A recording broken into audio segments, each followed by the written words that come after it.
Hello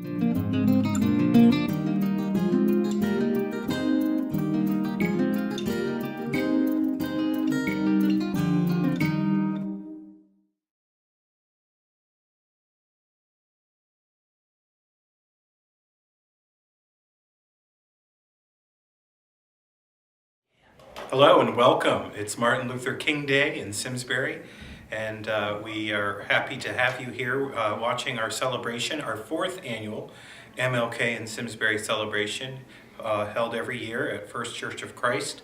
I want to thank our wonderful hosts for having us here for this very special observation of the man and his legacy. And of course, Simsbury is so proud to count Martin Luther King as one of its own, as he spent a couple summers here as a tobacco worker, and in his writings he indicates that his calling to the ministry was received here in Simsbury. So Simsbury has a unique connection to Martin Luther King. And each year we celebrate his life, we celebrate our recommitment to civil rights, to human rights, to justice, to freedom. Each year our celebration grows bigger and better. It's filled with music, song, reflections, presentations, special guest speakers. Also this year we have a group of students working on a permanent memorial here in Simsbury, a living memorial to be located at the Simsbury Historical Society. That group is raising funds for that memorial to hopefully be built soon and commence building this summer. And so you'll hear music, song, a special presentation on the memorial, and remember Dr. King and all that he did for our world, our nation, and for here in Simsbury. And we're so delighted that you've decided to watch the program, and we hope you enjoy it. And thank you for watching SCTV, and thank you to SCTV for filming this for posterity and for folks who can't make it to the event. Enjoy the program.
Good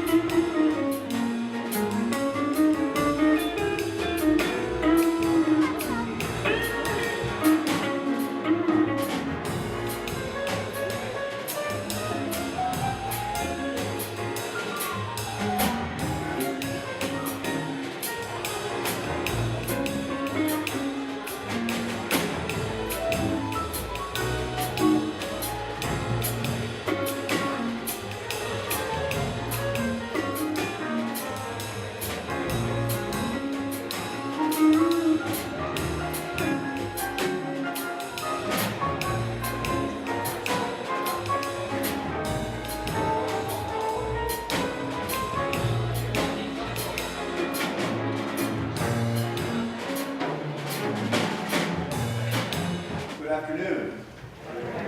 Welcome to First Church of Christ. It's wonderful to have all of you here. My name is Kevin Weigel, one of the pastors here. We are honored to host the 4th annual Martin Luther King Jr. and Simsbury celebration.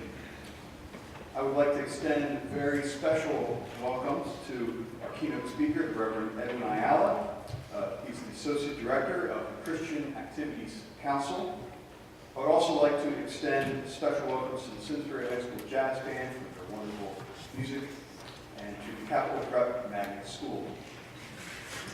Here at First Church, we're quite humbled to be able to share that a young Martin Luther King Jr. sang in our church choir. At least during one of those summers, he was in Simsbury working in the tobacco fields. Our choir director at the time, Garland Martin, did receive complaints and letters of protest for having him take part in the choir, but we're so glad that Garland remained adamant. And Garland's widow, Ernest Martin, some of you may know, believe it or not, she turned 108 in December, just last month, and she, when was able to talk more about it, had this to say: "We just told them, we don't care about the color of his skin, that boy can sing." Today's program will include readings, reflections, and music, as well as a presentation on the memorial plan for Connecticut. We hope you enjoy this special observation of his life and his ministry, and that you find it meaningful, and it may inspire each of us to continue working for social justice and equality.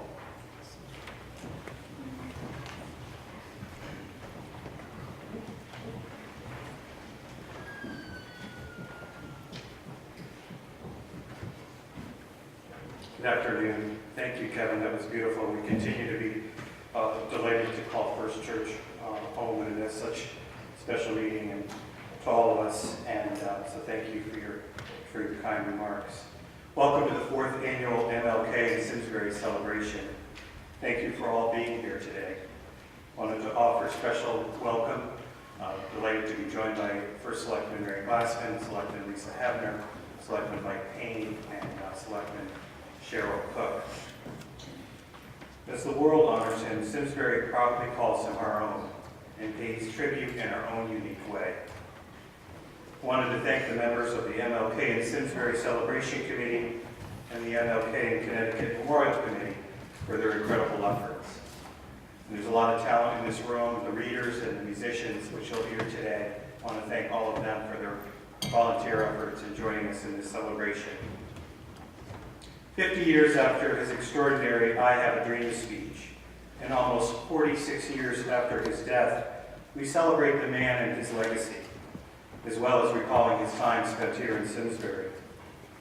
But today is also about recommitting ourselves to human rights and freedom, remaining vigilant and tending to the unfinished work that lies before us. John F. Kennedy once said, "We are in this nation by destiny the watchmen on world freedom. We ask, therefore, that we may be worthy of our power and responsibility, that we may exercise our strength with wisdom and restraint, and that we may achieve in our time and for all time the ancient vision of peace on earth, goodwill toward men." That must always be our goal, and the righteousness of our cause must always underlie our strength. For as was written long ago, except the Lord keep the city, the watchman waketh but in vain. In February 1946, facing the incredible violations of human rights that victims of World War II suffered, the United Nations established the Human Rights Commission with Eleanor Roosevelt as one of its members. Eleanor Roosevelt had been appointed as a delegate by President Harry Truman after the death of her husband, Franklin Delano Roosevelt. Mrs. Roosevelt brought to the commission her long commitment to human dignity and compassion, her long experience in politics and lobbying, and her most recent concern for refugees after World War II. She worked on a universal Declaration of Human Rights, writing parts of its text helping to keep the language direct, clear, and focused on human dignity. She also spent many days lobbying American and international leaders. In 1948, the UN adopted a resolution endorsing the Universal Declaration of Human Rights. In her speech before that assembly, Eleanor Roosevelt said, "Where, after all, do universal human rights begin? In small places close to home, so close and so small that they cannot be seen on any maps in the world. Yes, they are part of the world of the individual person, the neighborhood he lives in, school or college he attends, the factory, farm, or office where he works. Such are the places where every man, woman, and child seeks equal justice, equal opportunity, equal dignity without discrimination. Unless these rights have meaning here, they have little meaning anywhere. Without concerted citizen action, uphold them so close to home, we shall look in vain for progress in the larger world." So today, so close to home, we do our part to reflect, to speak, to sing as one, and then go out to help fulfill the dream, to tame the savageness of man, and to once and for all make gentle the life of this world. Thank you, welcome, and enjoy this special celebration.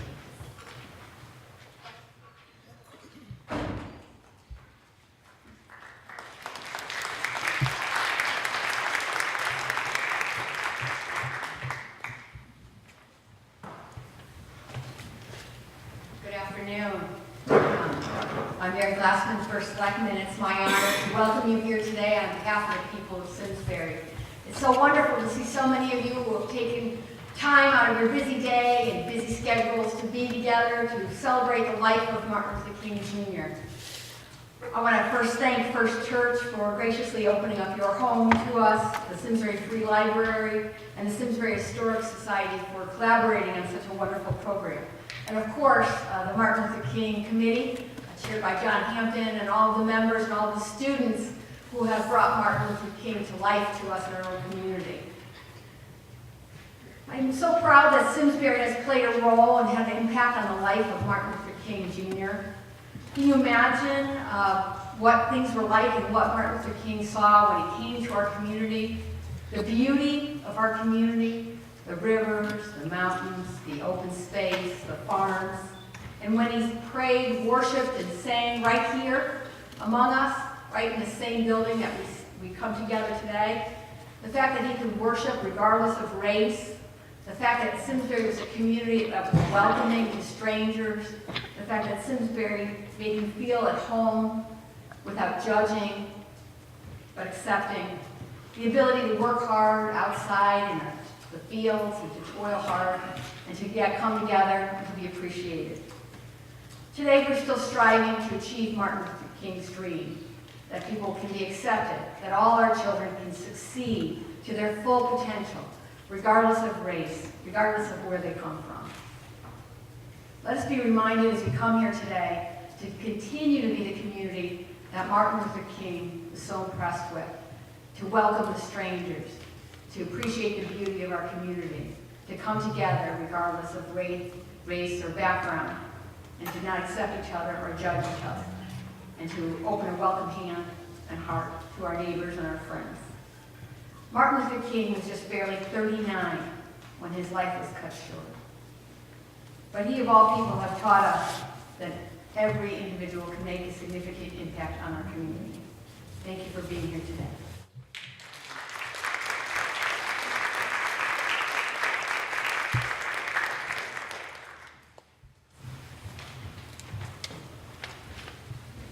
Hi, I'm Peter Preiser, Assistant Pastor at Simsbury Methodist Church down the street, and on behalf of Pastor Woody Edmonds and the friends down there, I bring greetings, and let me say how glad I am to be part of the celebration here today. Let's spend a moment together in prayer. God of grace, God of justice, and God of unfailing compassion, we praise you as the one in whom there is no partiality. We extol you as the one who sees us all with eyes of equality. And we worship you as the Lord who oversees the whole world with perfect equanimity. And we give you thanks that you have made yourself known to us as the one in whom there is no Jew or Gentile, no foreigner, no uncivilized, no slave, no free, but Christ is all and in all. We dedicate this service today in the hope of realizing that great vision given to us through the book of Revelation, where there was seen a great multitude that no one could count, from every language and tribe and people and nation, all proclaiming the deliverance that comes from the one seated on the throne. We pray that you will hasten the day when this future vision will become a present reality, and our spirits echo the strains of that heavenly refrain, saying, all blessing and glory and honor and power be to our God, both now and forevermore. Amen.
So I'm reading from a little known portion, or not often referred to portion, of the I Have a Dream speech that was delivered by Dr. Martin Luther King at the March on Washington.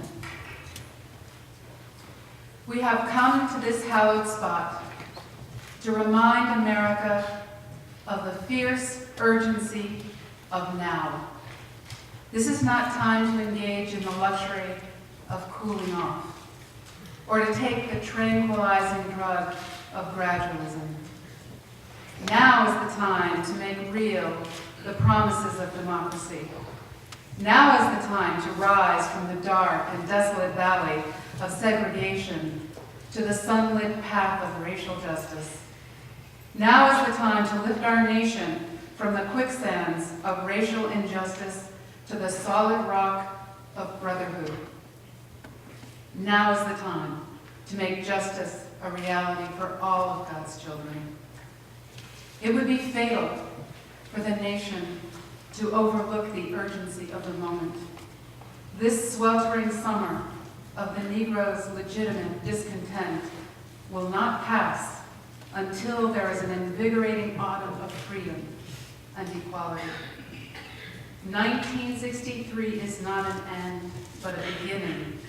And those who hope that the Negro needed to blow off steam and will now be content will have a rude awakening if the nation returns to business as usual. There will be neither rest nor tranquility in America until the Negro is granted his citizenship rights. The whirlwinds of revolt will continue to shake the foundations of our nation until the bright day of justice emerges. But there is something that I must say to my people who stand on the warm threshold which leads into the palace of justice. In the process of gaining our rightful place, we must not be guilty of wrongful deeds. Let us not seek to satisfy our thirst for freedom by drinking from the cup of bitterness and hatred. We must forever conduct our struggle on the high plane of dignity and discipline. We must not allow our creative protest to degenerate into physical violence. Again and again, we must rise to the majestic heights of meeting physical force with soul force.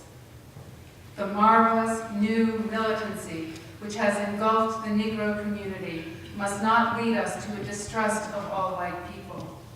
For many of our white brothers, as evidenced by their presence here today, have come to realize that their destiny is tied up with our destiny. And they have come to realize that their freedom is inextricably bound to our freedom. We cannot walk alone.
afternoon, everyone.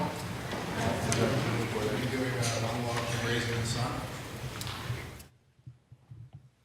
A job? Mama, a job? Open and close doors all day long. I drive a man around in his limousine saying, yes, sir, no, sir, very good, sir, shall we take a drive, sir? Mama, that ain't a job. That ain't nothing. I don't know if I can make you understand. It's like, sometimes I see my future, Mama. Just my future spread out in front of me. Big, moving space in the, it's my future. Thank you.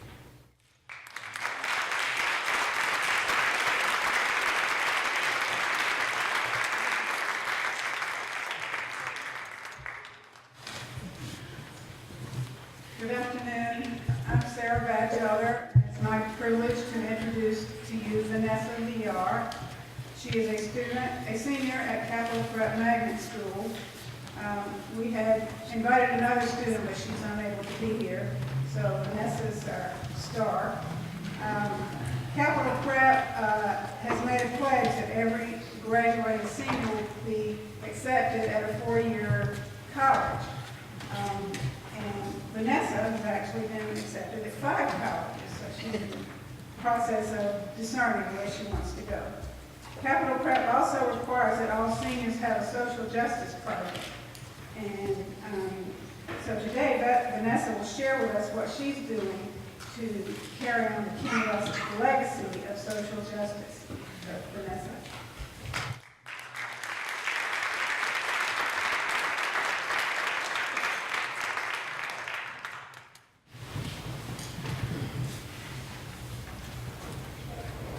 Good afternoon. My name is Vanessa Villar. I'm a senior at Capital Prep Magnet School. For my social justice project, I decided to research effective reading comprehension strategies that improve the learning of English as second language students. So learning presents a unique set of challenges to English ESL students. All ESL students learn differently, depending on how long they've been in the country or what type of aid they're getting. Not every school has ESL programs because of the lack of population that each school has of ESL students. Therefore, not every school has help for their ESL students. That sets a problem with ESL students trying to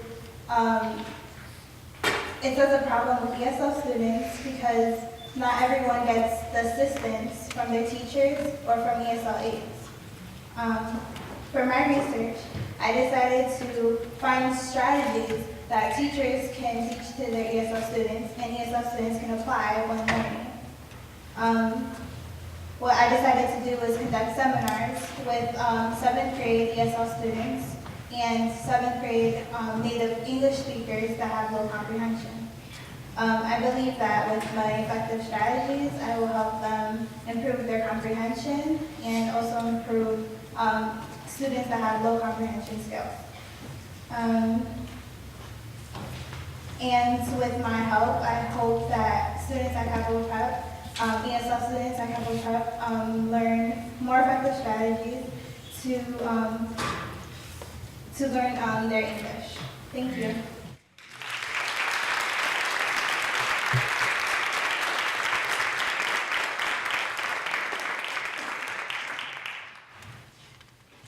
Buenas tardes. Good afternoon. I have a special guest that has come with me that will be part of our presentation today, Storm. Travis Bryan is an artist from North Hartford, and as I do my speech, or kind of speech, Travis will be creating an original from Martin Luther King.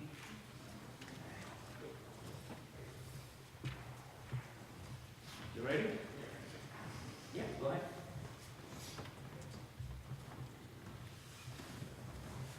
This afternoon, we meet here, as in many other settings of the United States. We're gathered around our nation to celebrate the prophetic life of Martin Luther King and to reconnect to his teachings and his values. Martin Luther King, who also lived a short but very productive life, 39 years old, as we mentioned, worked in Glastonbury in his early years. And if you notice in today's paper, in Simsbury, in today's paper, thank you, Zara, there's a very interesting narrative of King's first trip. So King's first trip to the state was in the summer of '94 and then later in 1947. And he wrote to his mother while being here in Simsbury, and he said, "We went to church Sunday in Simsbury, and we were the only Negroes there. Negroes and whites go to the same church." Then he wrote again to his mother, and he said, "We really had a nice time there. I never thought that a person of my race could eat anywhere. We are visiting some of the finest restaurants in Hartford." In his autobiography, he wrote, "After that summer in Connecticut, it was a bitter feeling having to go back to segregation. I could never adjust to the separation, waiting rooms, separate eating places, separate restrooms, partly because the separate was always unequal, and partially because the very idea of separation did something to my sense of dignity and self-respect." It's interesting, the newspaper said, that it is here in Simsbury where he decided to become a minister and first experienced integration. Very powerful words. In life, we are shaped and we become who we are by the influence of others. The way we think, the way we look at life, what we stand for, our moral values, they're shaped first by family, by parents, by religion, by context. Later, as we grow up and we have to make our own decisions, we decide who will influence us. Artists, poets, friends, teachers, musicians, public opinion, education, or we could be influenced by key figures like Jesus Christ, like Mother Teresa, like Dalai Lama, Buddha, Nelson Mandela, philosophers, religious leaders, political leaders, or others shape us in some way, and we become what we are meant to be. I believe Martin Luther King's prophetic voice was not only has helped my views of others regarding racial integrity and human respect, but has helped many view human relationships and the world in a different way. I was ready to ask the group, if you could redesign this world in terms of relationships, what would you do? If it was in your hands to redesign this world in terms of relationships, what would you do? What would be your priorities? What would you give attention to?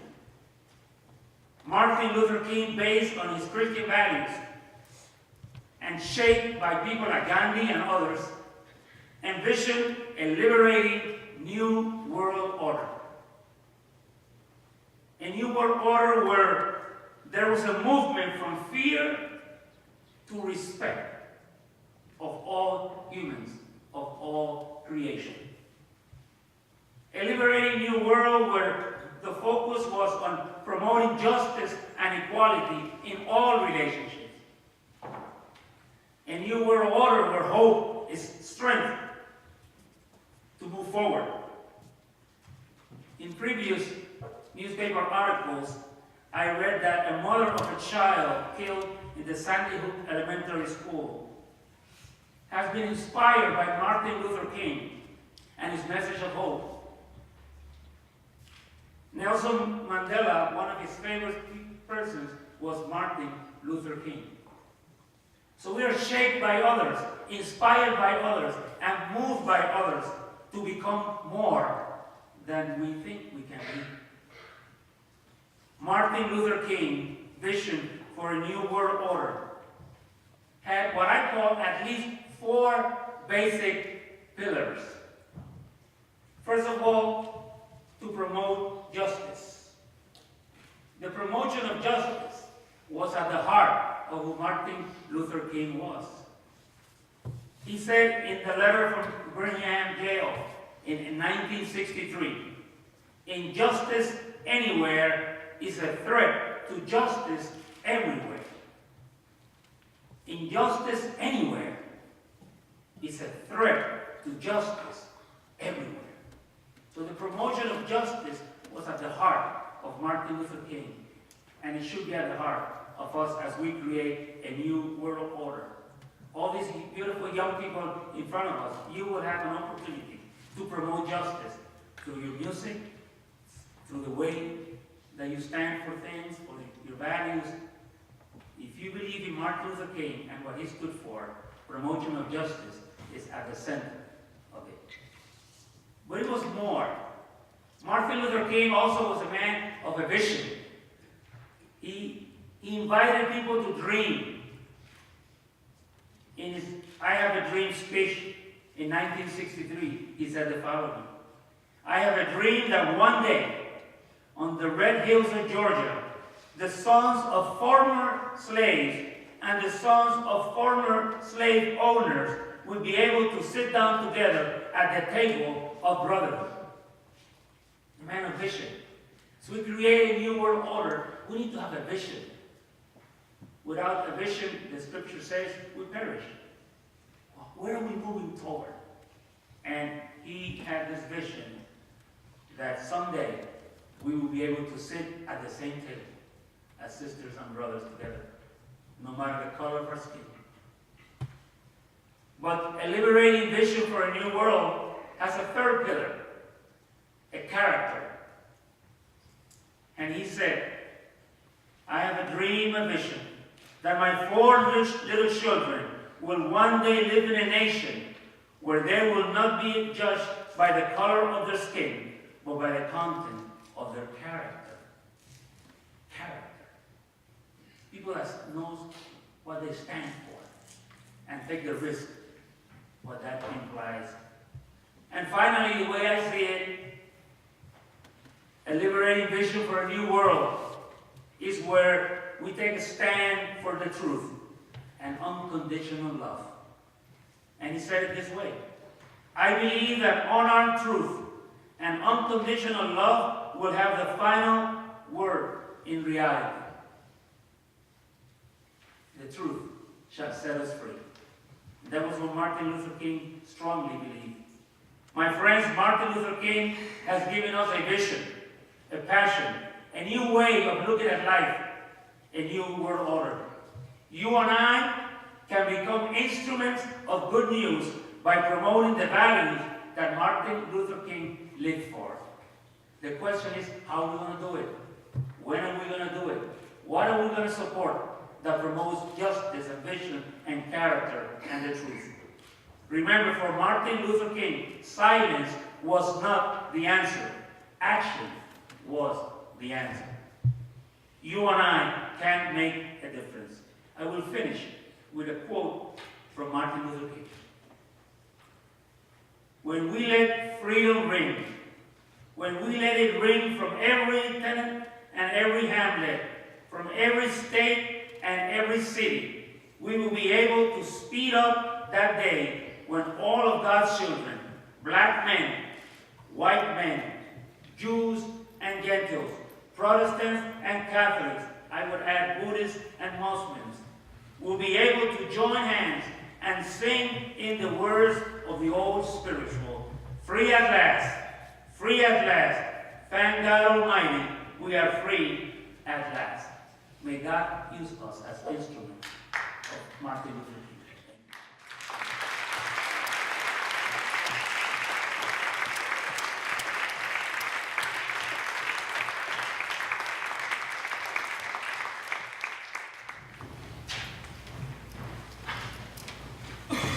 tough act to follow.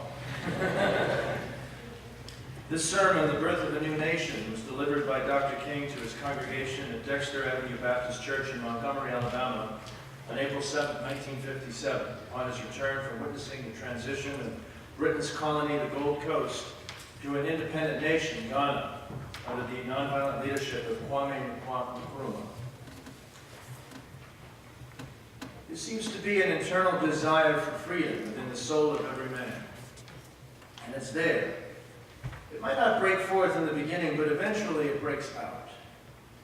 Human beings realize that freedom is something basic. To rob a person of their freedom is to take from them the essential basis of their humanhood. To take from him his freedom is to rob him of something of God's image. To paraphrase the words of Shakespeare's Othello, who steals my purse steals trash. 'Tis something, nothing.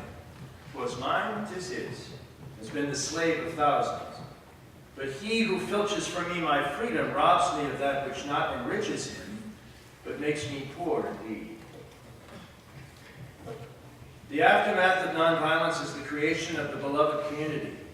The aftermath of nonviolence is redemption. The aftermath of nonviolence is reconciliation. The aftermath of violence are emptiness and bitterness. This is the thing I'm concerned about. Let us fight passionately and unrelentingly for the goals of justice and peace.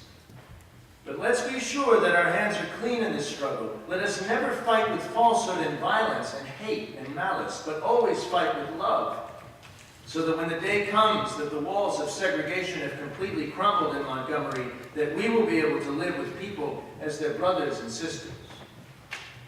Oh, my friends, our aim must be not to defeat Mr. Engelhardt, not to defeat Mr. Sellers and Mr. Gale and Mr. Parks. Our aim must be to defeat the evil that's in them. But our aim must be to win the friendship of Mr. Gale and Mr. Sellers and Mr. Engelhardt. We must come to the point of seeing that our ultimate aim is to live with all men as brothers and sisters under God, and not be their enemies or anything that goes with that type of relationship. And this is one thing that Ghana teaches us, that you can break loose from evil through nonviolence, through a lack of bitterness. Nkrumah says in his book, when I came out of prison, I was not bitter toward Britain. I came out merely with the determination to free my people from the colonialism and imperialism that had been inflicted upon them by the British. But I came out with no bitterness. Unquote. And because of that, this world will be a better place in which to live. Now I sing briefly Eli, sung by Hannah Senesh, who was one of the martyrs of our people, who parachuted to enemy lines during World War II and was captured, tortured, and killed by the Nazis. And she wrote this. Oh Lord, my God, I pray that these things never end. The sand and the sea, the rush of the waters, the crash of the heavens, the prayer of the heart, the sand and the sea, the rush of the waters, the crash of the heavens, the prayer of the heart.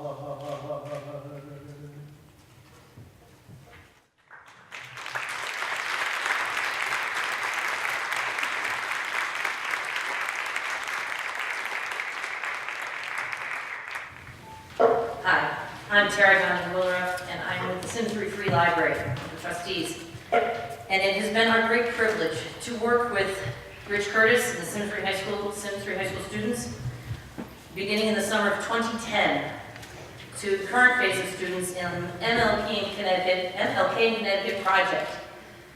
As proven through his letters, Martin Luther King was a part of our Simsbury community, and it was a good experience for him, he told us.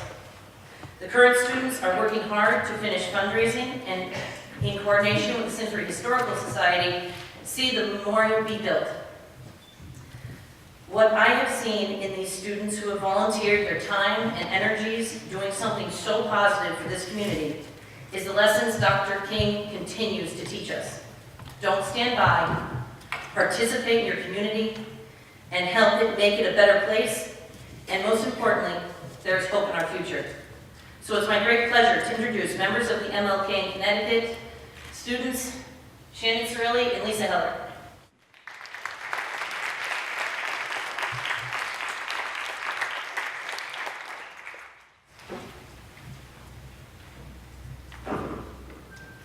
Hi, I'm Lisa Heller, a senior at Simsbury High School and a co-chair of the Martin Luther King Memorial Project.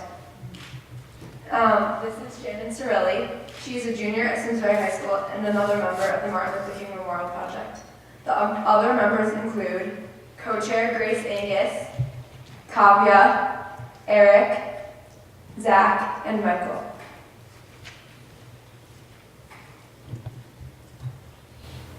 As you probably know, Martin Luther King CT is a student-run organization dedicated to perpetuating the missions of Martin Luther King, which are ones of social justice and equality for all. We are also dedicated to spreading the word about the time that King spent in Simsbury and the profound effect this time had on his life and ministry. Before I was a member of the group, past students successfully created a documentary detailing his time spent in Simsbury and the influence it had on his life. The documentary actually received national attention when it aired on CBS Assignment America. And it notes that Simsbury was King's first experience in desegregated society. He writes to his mom on the way home and describes his dismay about having to move from an integrated car in the north to a Jim Crow car in the south. During his time in Simsbury, King worked in the tobacco fields, which are an iconic part of our town's history. Also, Martin Luther King actually served as a spiritual leader to his dorm, which probably influenced his decision to become a rebel. After producing the documentary, the organization changed its focus to a more permanent commemoration of the hero who is Martin Luther King. Our current goal is the construction of a memorial on the grounds of the Simsbury Historical Society in the center of town. As you can see from the renderings, the memorial will consist of a brick pathway and 5 glass panels which detail the life of King. The memorial will not just be the bricks and mortar, however. It will be a functioning memorial, offering a location for educational groups to learn more about Martin Luther King's message. As many of you have seen from the thermometer on the Red Schoolhouse downtown, we are 2/3 of our way to our $110,000 goal. We are entering the home stretch as far as fundraising goes and hope to begin construction in the late spring or early summer. None of these goals, achievements, or plans would be possible without partnerships with the Simsbury Free Library, Simsbury Historical Society, and many other adult advisors and student volunteers who may not be able to be here today. We've been fortunate enough to receive funding from many local businesses and individuals also too numerous to list today, but will be commemorated on the memorial, including Cigna, Chubb, Simsbury Bank, and Alexis. You can get involved today by purchasing a brick, viewing the documentary, or any other amount of donation and also please visit our website at mlknct.com for more details, and it has the documentary and the CNN clip. For me, Shannon, and my fellow students, involvement in the organization has meant being involved in the community and spreading the word about this story, which we should be proud of as a town. But it's more about the preservation and continuation of the timeless message of Dr. Martin Luther King Jr., one of equality, peace, and justice for all people. Thank you.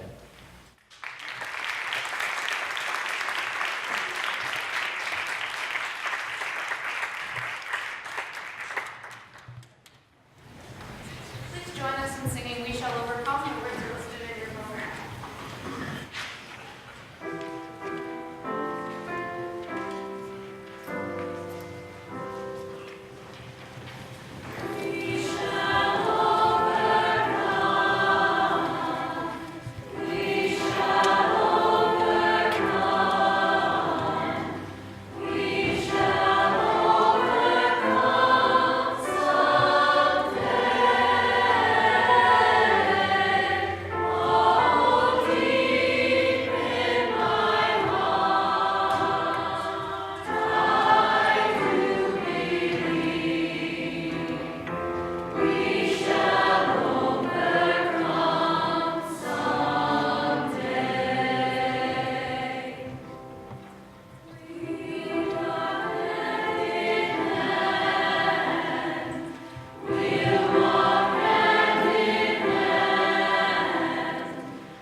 stand for the final prayer.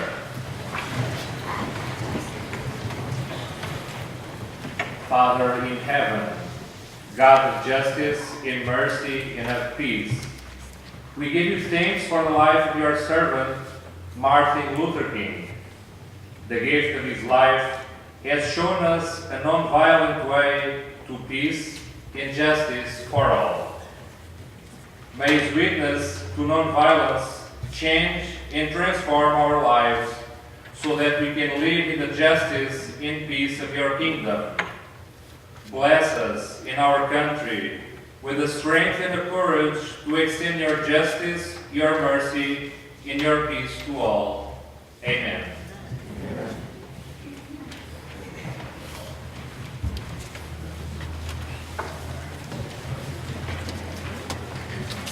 Funding for Simsbury Community Television is provided in part by contributions from viewers like you. Thank you.